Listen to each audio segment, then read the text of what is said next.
രണ്ടാമത്തെ ചോദ്യം, യോഹന്നാന്റെ സുവിശേഷം 6-ാം അധ്യായം അതിന്റെ 50-ാം വാക്യം മുതൽ 51 മുതൽ, സ്വർഗത്തിൽ നിന്നിറങ്ങിയ ജീവനുള്ള അപ്പം ഞാനാണ്, ആരെങ്കിലും ഈ അപ്പത്തിൽ നിന്ന് ഭക്ഷിച്ചാൽ അവൻ എന്നേക്കും ജീവിക്കും, ലോകത്തിന് ജീവന് വേണ്ടി ഞാൻ നൽകുന്ന അപ്പം എന്റെ ശരീരമാണ്. യേശു വ്യക്തമായിട്ട് പറയുന്നു, എന്റെ ശരീരം സ്വർഗത്തിൽ നിന്ന് ഇറങ്ങിയ ജീവനുള്ള അപ്പമാണ്. ഇത് തന്നെ CCC വളരെ ക്ലിയർ ആയിട്ട് നമ്മോട് പറയുന്ന ഒരു കാര്യമുണ്ട്. 460 തോന്നുന്നു CCCയിൽ കൃത്യമായിട്ട് പറയുന്നത് യേശുവിന്റെ ശരീരമാണ് നമ്മൾ ഭക്ഷിക്കുന്നത്. ഇനി മാത്രമല്ല, കത്തോലിക്ക സഭ പഠിപ്പിക്കുന്നത് സത്താമാറ്റം, ട്രാൻസ്സബ്സ്റ്റാനിയേഷൻ തിയറി. യേശുവിന്റെ യഥാർത്ഥ ശരീരമായി അത് മാറുന്നു.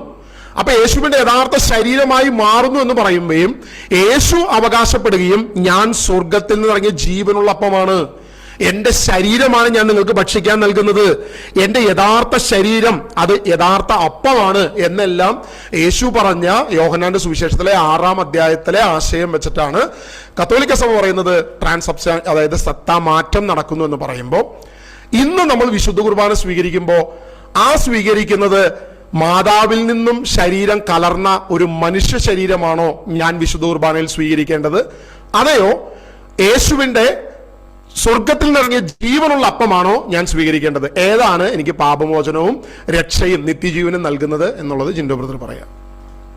അപ്പൊ ഇതിന്റെ ഉത്തരം, യേശുക്രിസ്തു സ്വർഗത്തിൽ നിന്ന് ഇറങ്ങിയ ജീവനുള്ള അപ്പമാകുന്നു. യേശുക്രിസ്തു ആരാണ്? സ്വർഗത്തിൽ നിന്ന് കടന്നു വന്ന വചനമാകുന്നു, ദൈവമാണ്. ഇതിന് സംശയമില്ല. പുത്രൻ തമ്പുരാനാണ്, പിതാവ് പുത്രൻ പരിശുദ്ധാത്മാവിലെ പുത്രൻ തമ്പുരാനാണ് ഭൂമിയിലേക്ക് മനുഷ്യനായി വന്നത്.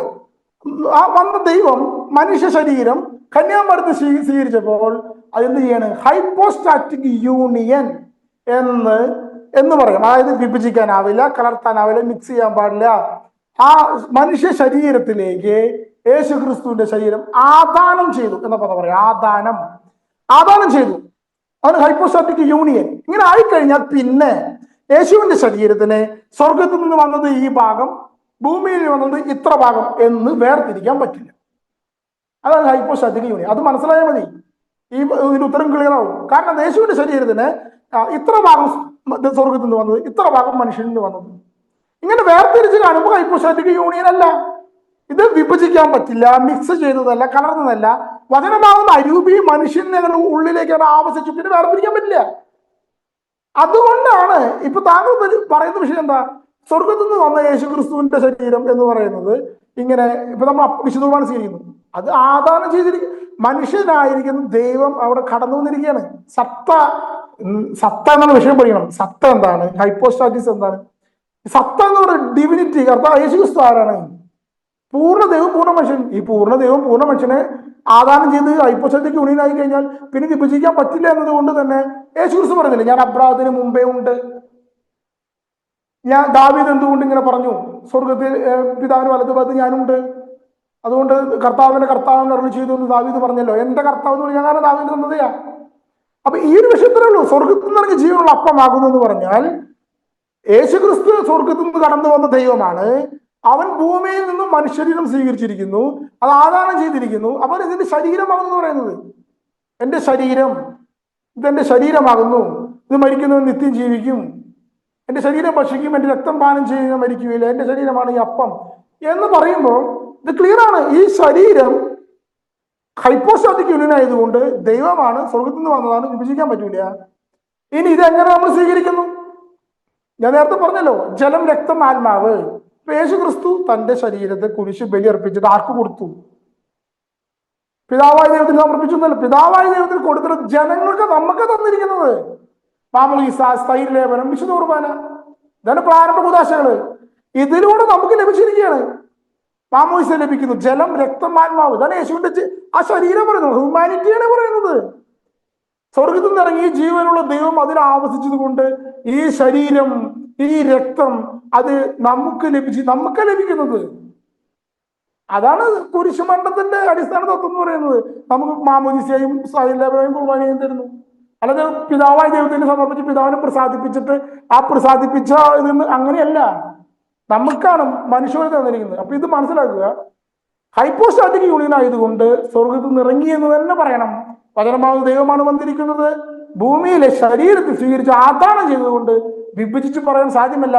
അതുകൊണ്ട് എൻ്റെ ശരീരം, എൻ്റെ രക്തം എന്ന് പറയുന്ന യേശുവിന്റെ ശരീരവും യേശുവിന്റെ രക്തവും, അതായത് ജഡം എന്ന് പറയുന്നത് ദൈവവുമായി ചേർന്ന് പോയിരിക്കുകയാണ്. അതാണ് കുരിശിൽ മരിക്കുന്നതും അതാണ് നമുക്ക് തരുന്നതും. വീണ്ടും യോഹന്നാന്റെ സുവിശേഷത്തിൽ തന്നെ 55:6-55 എൻ്റെ ശരീരം യഥാർത്ഥ ഭക്ഷണമാണ്, എൻ്റെ രക്തം യഥാർത്ഥ പാനീയമാണ്. യേശു വളരെ ക്ലിയർ ആയിട്ട് പറഞ്ഞു എൻ്റെ ശരീരം യഥാർത്ഥ ഭക്ഷണമാണ്, സ്വർഗത്തിൽ നിന്നാണ്. അപ്പൊ തന്റെ ശരീരത്തെക്കുറിച്ച് വളരെ ക്ലിയർ ആയി യേശു പറഞ്ഞു സ്വർഗത്തിൽ നിന്ന് ഇറങ്ങിയ ജീവനുള്ള. അപ്പൊ അത് മന്ന ഭക്ഷിച്ച കാര്യവും യഹൂദരുടെ വിഷയമൊക്കെ പറഞ്ഞിട്ടാണ് താഴോട്ട് പറയുന്നത്. ഇതൊന്നും ചോദ്യത്തിൽ ഉൾപ്പെടുത്താനുള്ള സമയമില്ലാത്തതുകൊണ്ട് ഞാൻ പെട്ടെന്ന് പറഞ്ഞു പോകുന്നത്. അപ്പോ ക്രിസ്തു പറഞ്ഞതിൽ നിന്നും വിപരീതമായി നമ്മൾ പറയുമ്പോൾ ദിവ്യകാരുണ്യ ആരാധന നമ്മൾ ചെയ്യുന്നുണ്ട്. ദിവ്യകാരുണ്യ ആരാധന അർലിക്കയുടെ അകത്ത് വെക്കുന്നുണ്ട്.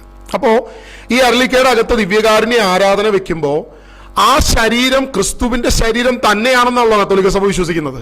അതായത് സത്താമാറ്റത്തിലൂടെ അത് യേശുവിന്റെ ശരീരം തന്നെയാണെന്ന് പറയുന്നു. യേശു പറഞ്ഞത് യഥാർത്ഥ ഭക്ഷണമാണെന്നും പറഞ്ഞു, യഥാർത്ഥ ശരീരമാണെന്നും യേശു പറഞ്ഞിട്ടുണ്ട്. നിങ്ങൾ പറയുന്നത് മാതാവിന്റെ ശരീരവുമായി കലർന്ന, അല്ലെങ്കിൽ മാതാവിൽ നിന്നാണ് ആ ശരീരം സ്വീകരിച്ചേ. അപ്പൊ ഭൂമിയിൽ നിന്നുള്ള ഒരു ഹ്യൂമൻ ഫ്ലഷ് ആണ് എങ്കിൽ യേശു സ്വർഗത്തിൽ നിന്നാണെന്ന് പറയുമ്പോൾ നമ്മൾ യഥാർത്ഥത്തിൽ ഇൻഡയറക്റ്റ് ആയിട്ട് അവിടെ മാതാവിനെ ആരാധിക്കുന്നു, മനുഷ്യ ശരീരത്തെ ആരാധിക്കുന്നു. ഇതെല്ലാം അവിടെ സംഭവിക്കുന്നത്. അപ്പൊ അങ്ങനെയാണെങ്കിൽ ദിവ്യകാരുണ്യ ആരാധന എങ്ങനെ പോസിബിൾ ആകും? കാരണം രണ്ട് പ്രശ്നമുണ്ട്. ഒന്ന്, ദൈവത്തിന്റെ ആ ശരീരം, ക്രിസ്തുവിന്റെ ആ ശരീരം സ്വർഗത്തിൽ നിന്നാണ് യേശു പറയുമ്പോൾ അതിനെ നമ്മൾ വളച്ചൊടിച്ചിട്ടാണ് പറയുന്നത്. അല്ല, മാതാവിൽ നിന്നാണ് ആ ശരീരം എന്ന് പറയുമ്പോൾ ആ മാതാവിന്റെ ഫ്ലഷിനെ കൂടിയല്ലേ നമ്മൾ ആരാധിക്കുന്നത്? അല്ലെങ്കിൽ ആ മാതാവിൽ നിന്നെടുത്ത ഹ്യൂമൻ ഫ്ലഷിന്റെ ആ ഒരു തലത്തെ ആണോ നമ്മൾ ആരാധിക്കുന്നത്? അപ്പൊ മാതാവിനെ ആരാധിക്കുന്നുണ്ടോ എന്നുള്ള കൂടെ ജിൻഡോ ബ്രദർ വ്യക്തമാക്കുക. മാതാവിനെ ആരാധിക്കുന്നില്ല എന്ന് ഫസ്റ്റ് പോയിന്റ്. മാതാവിനെ ആരാധിക്കുന്നില്ല. മാതാവ് ആരാധനയ്ക്ക് യോഗ്യയല്ല. ആദ്യമേ ക്ലിയർ ആണ്, ക്രിസ്തു ക്ലിയർ ആയിട്ടാണ് പറയുന്നത്. മാതാവിനെ ആരാധിക്കുന്നില്ല, ആരാധനയ്ക്ക് അർഹയുമല്ല. മാതാവിന്റെ ശരീരവും യേശുവിന്റെ ശരീരം, താങ്കൾ ഡസ്റ്റിന്റെ ശരീരം ഡസ്റ്റിന്റെ അമ്മയുടെ ശരീരമാണോ? അമ്മയ്ക്ക് വേറെ ശരീരമുണ്ട്, ഡസ്റ്റിന് വേറെ ശരീരമുണ്ട്. ആദ്യം മനസ്സിലാക്കുക. അപ്പൊ അമ്മയുടെ ശരീരം അല്ല ഡസ്റ്റിന്റെ ശരീരം. ശരീരം ആദ്യത്തെ കോശം എടുത്തുന്നേ ഉള്ളൂ. ഇത് ഡസ്റ്റിന്റെ ശരീരമല്ല, അതിന്റെ ഇൻഡിവിജ്വാലിറ്റിയിലാണ് വരുന്നത്. ആ ഇൻഡിവിജ്വാലിറ്റി കറക്റ്റായിട്ട് ആ ശരീരത്തിനുണ്ട്. നമ്മളെല്ലാ മനുഷ്യന്മാരും അങ്ങനെ തന്നെയല്ലേ. ഒന്ന്. രണ്ടാമതാണ് പറഞ്ഞ സത്താമാറ്റം. യേശു ക്രിസ്തുവിന്റെ ശരീരത്തെ പറ്റി പറയുമ്പോൾ നമ്മൾ ആദ്യം മനസ്സിലാവും, യേശു ജഡം സ്വീകരിച്ച ഒരു ശരീരം. ആ ജഡം സ്വീകരിച്ച ശരീരത്തെ തന്നെ സ്വർഗീയ ശരീരമാക്കി രൂപാന്തരപ്പെടുത്തുന്നു. ഇന്ന് സ്വർഗത്തിൽ പിതാവിന്റെ വലതുഭാഗത്ത് ഉപവിഷ്ടനായിരിക്കുന്നത്. യോഹന്നാന്റെ ലേഖനം 1 യോഹന്നാൻ 3:2 പറയുന്ന നമ്മൾ സ്വർഗത്തിൽ ചെല്ലുമ്പോൾ കാണപ്പെടുന്ന ദൈവം ഒരു മനുഷ്യരൂപത്തിലാണ് കസേരയിട്ടിരിക്കുന്ന ദൈവം മനുഷ്യരൂപത്തിലാണ് യേശു ക്രിസ്തു. അത് ഈ സ്വർഗീയ ശരീരമാണ്. നമ്പർ 2. ഇനി എന്താണ് സത്താമാറ്റം? അത് മനസ്സിലാക്കണം. അതായത് യേശു ക്രിസ്തു വിശുദ്ധ കുർബാനയില് അപ്പം എന്ന് പറയുന്ന മനുഷ്യനിർമ്മിതമായ ഒരു വസ്തു, അപ്പം. ഈ അപ്പത്തിന്റെ അതിന് ഹൈപ്പോസ്റ്റാസിസ്, അതായത് ആഗന്തുകൾ അപ്പത്തിന്റെ രൂപത്തിലാണ്. അതിൽ കടന്നു വന്നിരിക്കുന്ന സത്ത അത് യേശു ക്രിസ്തുവാണ്. അതാണ് സത്താമാറ്റം. അതായത് അപ്പത്തിന്റെ സത്ത നീങ്ങിപ്പോയി, അതിലേക്ക് യേശു ക്രിസ്തു കടന്നു. ഇതിനെ പറയുന്ന പേര് സത്താമാറ്റം. പക്ഷെ ആഗന്ത് എന്താണ്? യേശുവിന്റെ ഹ്യൂമൻ ബോഡി അല്ല, അപ്പം. അതാണ് ആഗന്ത്. അതായത് കാണപ്പെടുന്നു ശരീരം ഇത് പറയുന്ന അപ്പമാണ്, കാണാലോ. പക്ഷെ അതിനുള്ളിലുള്ള സത്ത മാറിയിരിക്കും. യേശുവിന്റെ 3ാമത്തെ ശരീരം അപ്പം. ഈ അപ്പം എന്ന് പറയുന്നത് ഓരോ അപ്പമല്ല, ഒരേ അപ്പത്തിൽ നിന്ന് എല്ലാവരും ഭാഗമാക്കുന്നു. അതാണ് 1 Corinthians 10:17 പറഞ്ഞു, 16 പറയുന്നത്. ഒരു അപ്പത്തിൽ നിന്ന്, അതായത് ഒരു അപ്പമേ ഉള്ളൂ യേശു ക്രിസ്തു എന്ന ഒരു അപ്പം. ഈ 3ാമത് യേശുവിന്റെ ഭൗതിക ശരീരമാണ് സഭ. ഈ 4 സഭയിൽ 4 ശരീരം യേശു ക്രിസ്തുവിനുണ്ട്. ഈ 4 ശരീരം നമുക്കുണ്ട്. ഇത് മനസ്സിലാക്കൂ. 4 ശരീരം യേശു ക്രിസ്തുവിനുണ്ട്. അപ്പം, സഭ, മറിയത്തിൽ സ്വീകരിച്ച ആ ശരീരം, അത് സ്വർഗീയ ശരീരമാക്കപ്പെട്ടു. ഇതേപോലെ എനിക്ക് എന്റെ മനുഷ്യ ശരീരം എന്റെ അമ്മയിൽ നിന്ന് സ്വീകരിച്ചത്, അപ്പനിൽ നിന്ന് അമ്മയിൽ നിന്ന് സ്വീകരിച്ചത്, ആ മനുഷ്യ ശരീരം സ്വർഗീയ ശരീരമായി അക്ഷയത്വം പ്രാപിക്കും. വിശുദ്ധ കുർബാനയിൽ അപ്പത്തിൽ എനിക്കും ഭാഗമായിട്ട് എന്റെ ശരീരമാക്കി മാറ്റപ്പെടും. അത് ഞാൻ അതിൽ ഭാഗമാകത്താവും. സഭയിൽ ഞാൻ അംഗമാണ്. ഇതാണ് കമ്മ്യൂണിയൻ, ഹോളി കമ്മ്യൂണിയൻ. സഭ, ദൈവരാജ്യം. ഈ ഒരു രീതിയാണ് പറയുന്നത്. അതാണ് സത്താമാറ്റം. പിന്നെ കോൺസെൻട്രേഷൻ അല്ലെങ്കിൽ സ്പിരിച്വൽ പ്രസൻസ് കാൽവിൻ പറഞ്ഞു, ആ ഡിഫറൻസ് വേറെ. അല്ലാതെ ഇവിടെ യേശു ക്രിസ്തുവിന്റെ ഹ്യൂമൻ ബോഡി വന്ന് അതിൽ നിന്നല്ല, സത്തയാണ് മാറുന്നത്, ഹ്യൂമൻ ബോഡി അല്ല. ആഗന്ത് അത് തന്നെയാണ്. ഓക്കെ.